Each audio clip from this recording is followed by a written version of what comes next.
오늘은 어버이 주일입니다. 어버이 주일은 오늘만 지키는 것이 아니라 1년 365일을 아버지와 어머니를 공경하라고 하나님께서 명령하신 말씀이요 그 날입니다.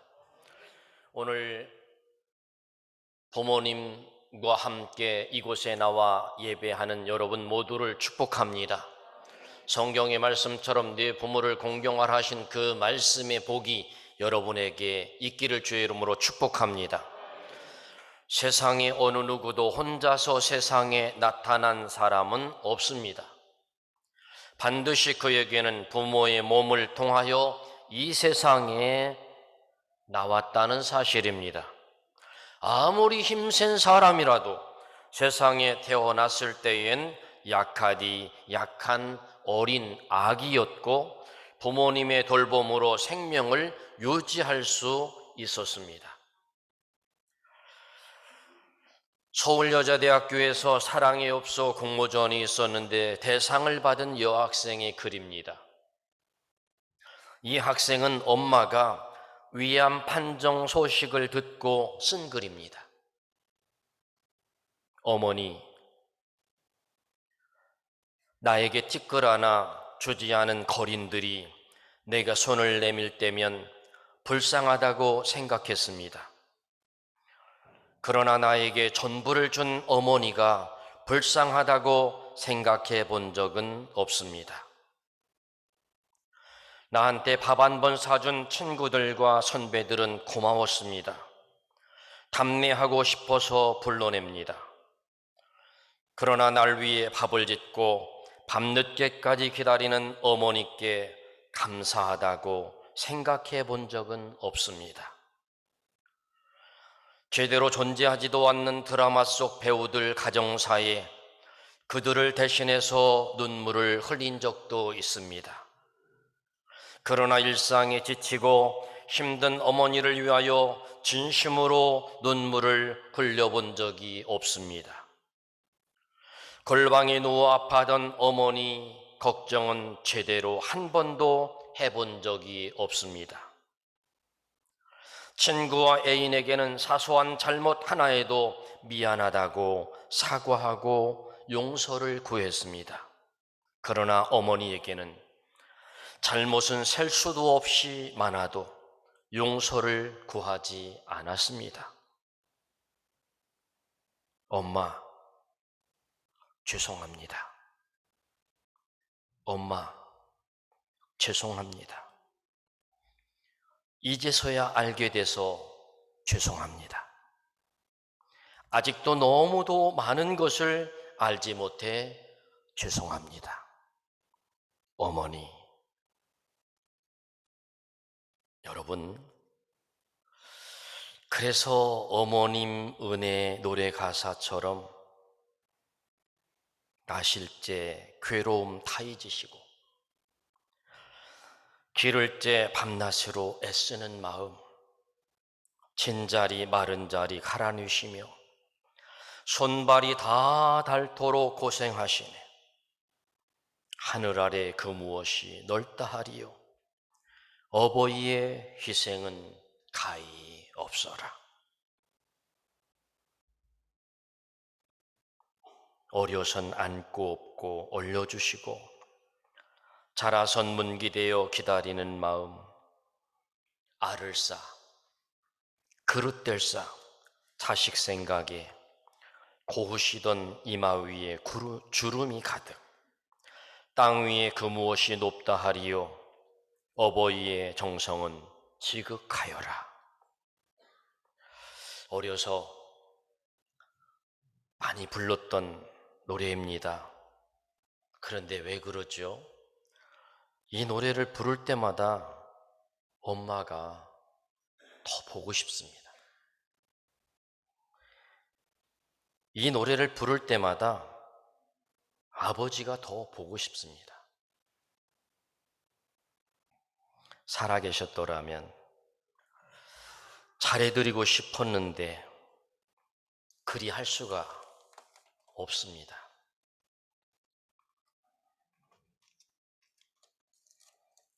그래서 언젠간부터 하나님께서 저에게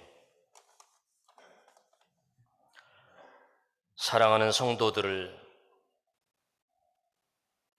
보내주셔서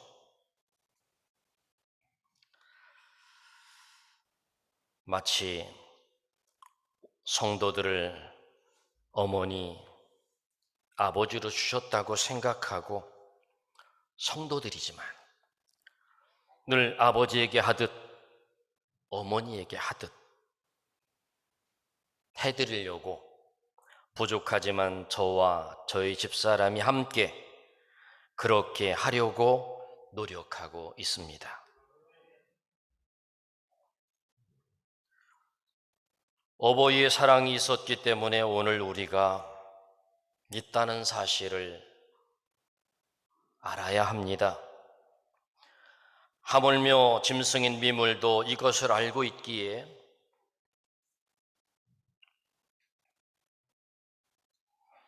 자신을 낳고 길러준 어미에게 정성을 다한다는 것입니다. 여러분, 까마귀를 아시지요? 요즘 까마귀가 많아요. 그런데 저희들 어렸을 적에는 까마귀가 울면 초상이 난다고 그래서 까마귀 우는 것을 싫어했어요. 그래서 까마귀를 마치 혐오스럽게 생각했습니다. 그런데 여러분, 이 반포지호라는 이 마을 속에 옛날에 외딴 시골 마을에 사는 할아버지가 우연히 까마귀 둥지에서 이상한 일이 벌어지는 것을 보았어요. 까마귀 둥지 속에는 늙은 까마귀가 몸이 허약한 상태로 있고 주위에 있는 까마귀들이 모두가 다 분주하게 움직이는 겁니다. 가만히 살펴보니 한 까마귀는 입에 물을 잔뜩 물고 와서 어미 까마귀 입에 넣어주고, 또 다른 까마귀는 개구리를 잡아다가 입에 넣어주고, 다른 까마귀는 물고기를 잡아다가 입에다 넣어주고, 또 한 마리는 동네 사람들이 버린 음식을 물어다가 먹여줍니다.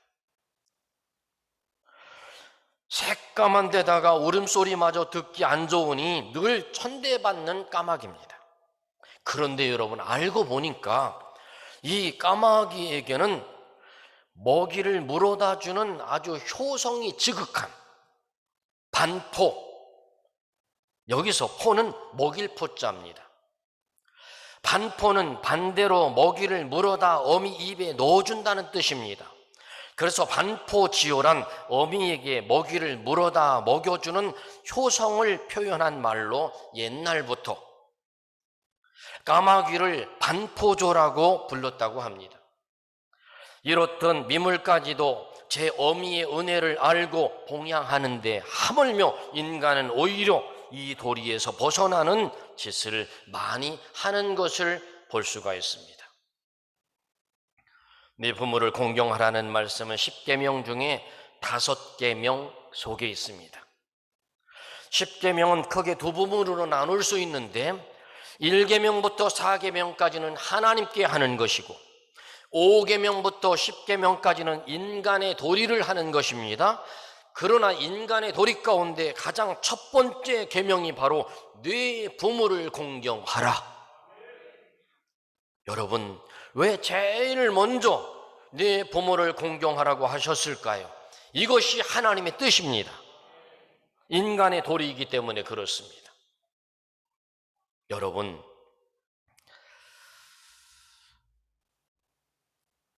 식장산이라고 하는 산이 있어요.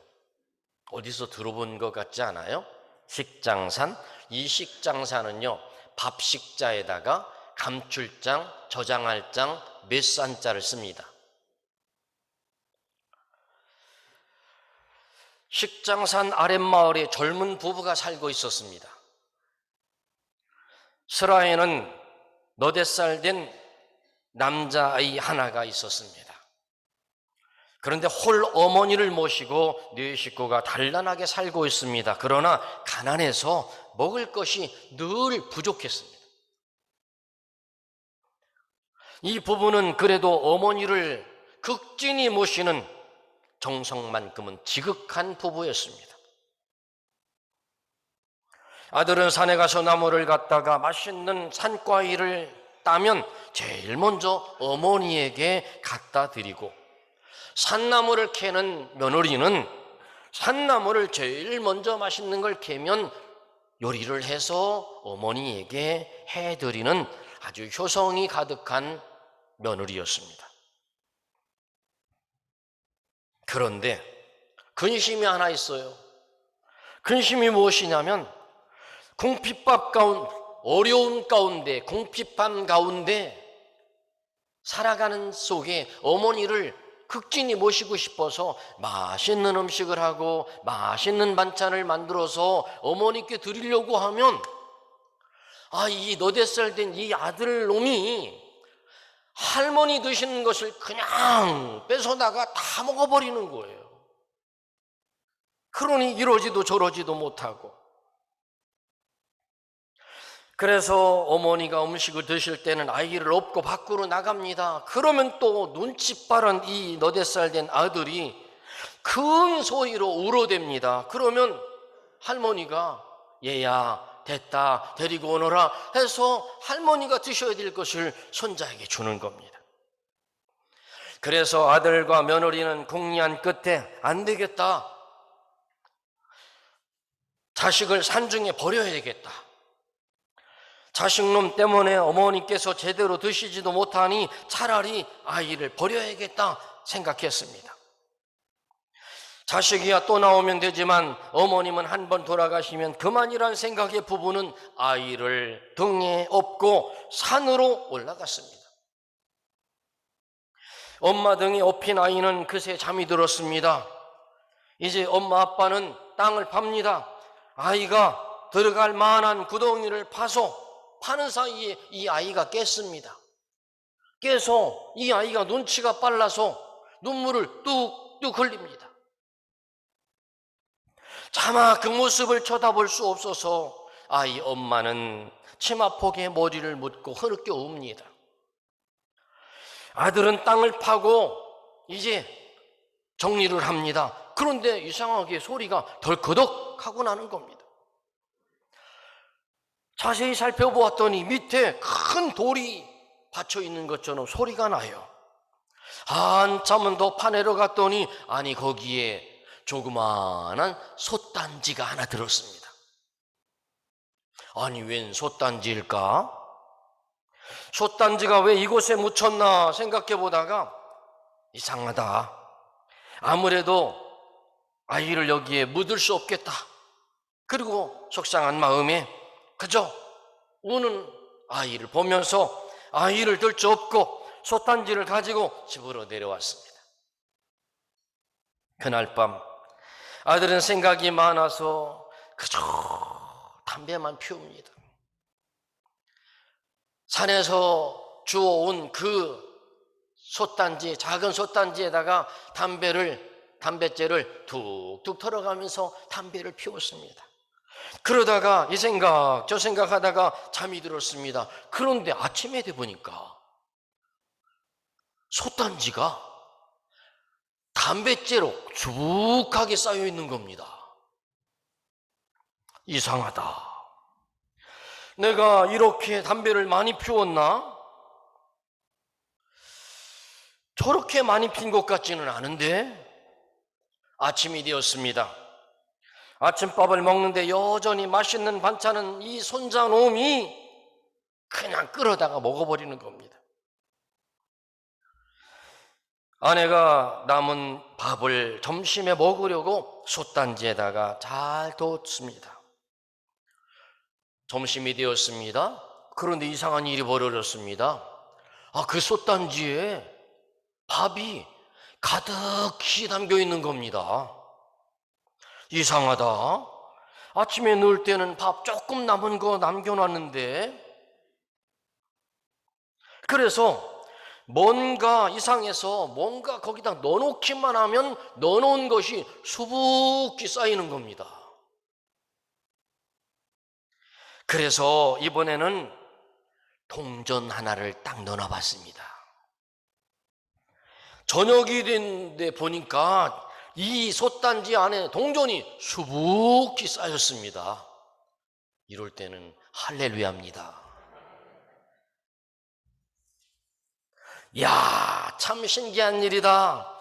하늘이 우리를 돕는가 보다. 그들은 이렇게 생각하고 그 후에 어머니를 모시는데 필요한 것들을 그 솥단지에다가 넣으면 수북히 쌓이고 넣으면 수북히 쌓이고 홀어머니를 잘 모셨습니다. 이제 아이도 자라서 철이 들어서 할머니에게 효도를 하는 손자가 되었습니다. 그렇게 행복하게 살다가 어머니는 천명을 다하여 돌아가셨습니다. 그러자 아들 뇌에는 이 솥은 어머니를 잘 모시라고 준 하늘이 내려준 것인데 지금 어머니께서 돌아가셨으니 다시 그 산에 가져다가 묻어 놓아야겠다 하고 갖다 묻어 놨습니다. 그래서 여러분, 이 산을 밥그릇이 묻혀 있다라고 해서 이 산의 이름을 식기산이라고 합니다. 먹을 것이 많이 묻혀 있는 산이다 해서 식장산이라고 합니다. 그래서 여러분, 그 산에 아직도 그 솥이 있을 겁니다. 혹시 우리 성도님들 돈이 필요하시고 부모님을 공양해야 되는데 그 솥이 필요하다면 우리 대전 식장산에 삽 하나 들고 올라가 보자고요. 혹시 누가 알아요? 하나님께서 부모님 공경 잘하라고 거기 감춰졌던 그 솥단지를 찾아낼지요? 소풍 삼아 식장산으로 갈까요? 여러분, 부모를 공경하는 것은 하나님이 은혜 주시고 축복 주신다는 이야기입니다. 하나님께서는 왜 네 아버지와 어머니를 공경하라, 네 부모를 공경하라고 명령하셨을까요? 우리에게 하나님이 복 주시려고 주신 말씀입니다. 출애굽기 20장 12절의 말씀에 네 부모를 공경하라, 그리하면 내 하나님 여호와가 네게 준 땅에서 네 생명이 길리라. 신명기 5장 16절을 통하여 너는 네 하나님 여호와께서 명령한 대로 네 부모를 공경하라, 그리하면 내 하나님 여호와가 네게 준 땅에서 네 생명이 길고 복을 누리리라. 에베소서 6장 3절에 이로써 네가 잘되고 땅에서 장수하리라. 우리 에베소서 6장 3절 한번 함께 읽어보겠습니다. 시작. 이로써 네가 잘되고 땅에서 장수하리라. 아멘. 부모를 공경하면 이것으로써 네가 땅에서 잘되고 장수하리라. 이런 복이 우리 사면교회 모든 성도 여러분에게 있기를 주의 이름으로 축원합니다. 그러면 어떻게 하는 것이 부모를 공경하는가요? 어떻게 하는 것이? 첫 번째로요, 어린아이 때는요, 부모님으로부터 순종을 배울 수 있어야 됩니다. 순종. 어렸을 때는 무엇보다도 순종하고 존경하는 법을 배워야 됩니다. 에베소서 6장 1절의 말씀에 자녀들아 너희 부모를 주 안에서 순종하라. 이것이 옳으니라. 순종이라는 이 말은요, 잘 듣는다는 뜻입니다. 부모님의 말씀을 귀담아 듣는다는 뜻입니다. 여러분, 우리 교회 성도들은 아닐 거예요. 그렇죠? 우리 교회 어린 학생들은 얼마나 착한데요. 보세요. 앞에 있는 우리 어린아이들은 얼마나 예배 잘 드립니까? 소문났어요. 사면교회 어린 학생들이 예배 잘 드린다고. 그런데 여러분, 어느 집에 보니까 엄마가 뭐라고 하니까 알았어, 알았다고, 알았으니까 그만 좀 해. 이렇게 아이가 말합니다. 여러분, 이게 무슨 얘기예요? 부모님 말씀을 귀담아 듣는 거 아니잖아요. 여러분, 여기서요, 마음을 기울여 들어야 된다는 겁니다. 제가 한문을 들을 청자를 한번 제가 만들어 봤습니다. 저 들을 청자예요, 저게. 들을 정자인데요, 귀담아 듣다라는 뜻이에요. 그런데요, 저기 잘 보세요. 저기 어떤 의미가 담겨 있느냐면 이런 의미가 담겨 있어요. 자, 귀 이자 밑에 임금 왕이 있고 열십자 밑에 눈목이 있습니다. 그리고 한 일이 있고 마음심이 있어요. 들음이란 10개의 눈으로 임금을 바라보듯 눈과 귀를 기울이고 다른 생각하지 않고 오직 하나의 마음으로 집중해서 듣는 것을 말한다. 의미가 있죠. 여러분, 한문 한자에 들을 청자 하나에 귀담아 듣는 이 청자 하나에 의미가 담겨 있습니다. 우리 모두 귀담아 들으시길 바랍니다. 부모님이 말씀하실 때 건성건성 듣지 말고 귀담아 들으시길 바랍니다. 부모님 말씀하실 때 알았습니다 라고 하는 것도 좋지만 저는 이렇게 말했으면 좋겠습니다. 예, 아버지, 어머니 말씀대로 하겠습니다. 예, 말씀대로 할게요. 이것이 좋은 대답입니다. 그리고 두 번째는 청년의 때에는 부모를 감사함으로 공경할 줄 알아야 됩니다. 잠언 23장 22절의 말씀에 너 낳은 아비에게 청종하고 네 늙은 어미를 경히 여기지 말지니라. 여러분, 부모님이요, 구세대라고 답답하다고 아는 것이 없다고 부모님을 업신여기는 자는 결코 잘 될 리가 없습니다. 존경이 안 가고 감사할 것이 없는 것처럼 보일지라도 부모님이기 때문에 공경해야 됩니다. 우리 사면교회 모든 성도들은 잘 하시고 계세요. 세 번째로, 성인이 되어서는 부모를 인정하고 존경하고 끝까지 보살펴 드려야 합니다. 늙은 부모를 돌보지 않고 방치하는 사례가 얼마나 많습니까? 그런 모습은 마치 까마귀만도 못한 사람입니다.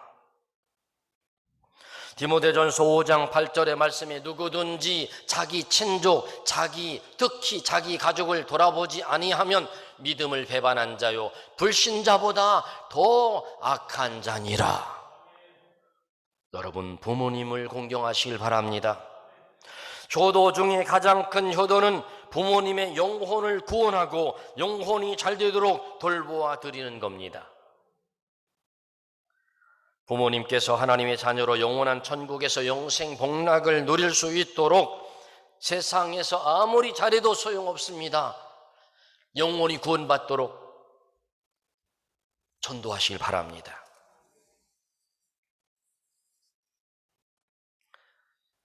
참 쉽지 않습니다. 잘하고 싶은데 쉽지 않습니다.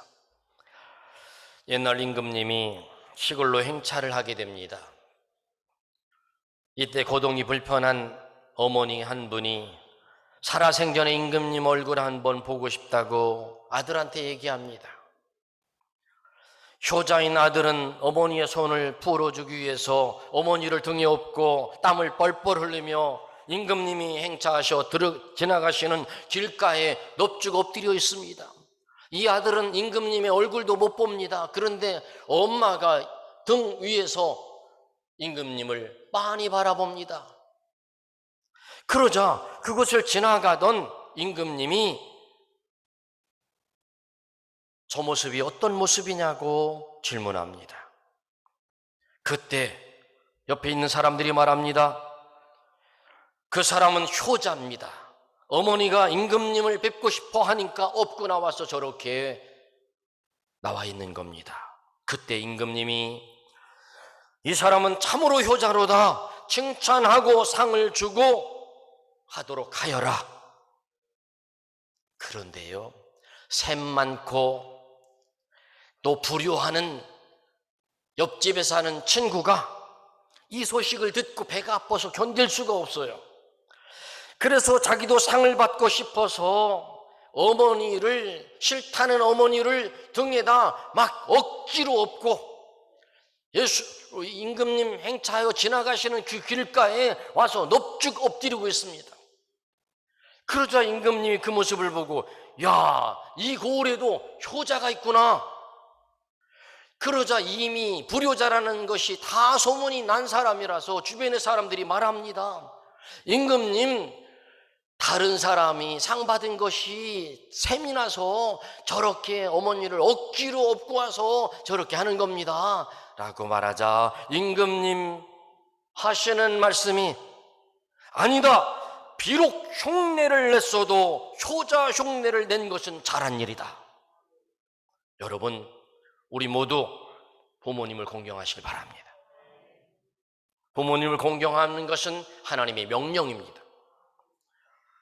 열심히 공경하시고 우리 젊은이들이 나이 들어 또 그 손자녀들이 공경할 수 있는 아름다운 모습을 우리 모두가 보여주셔서 하나님이 주시는 약속의 복을 받아 누리시길 주의 이름으로 축원합니다.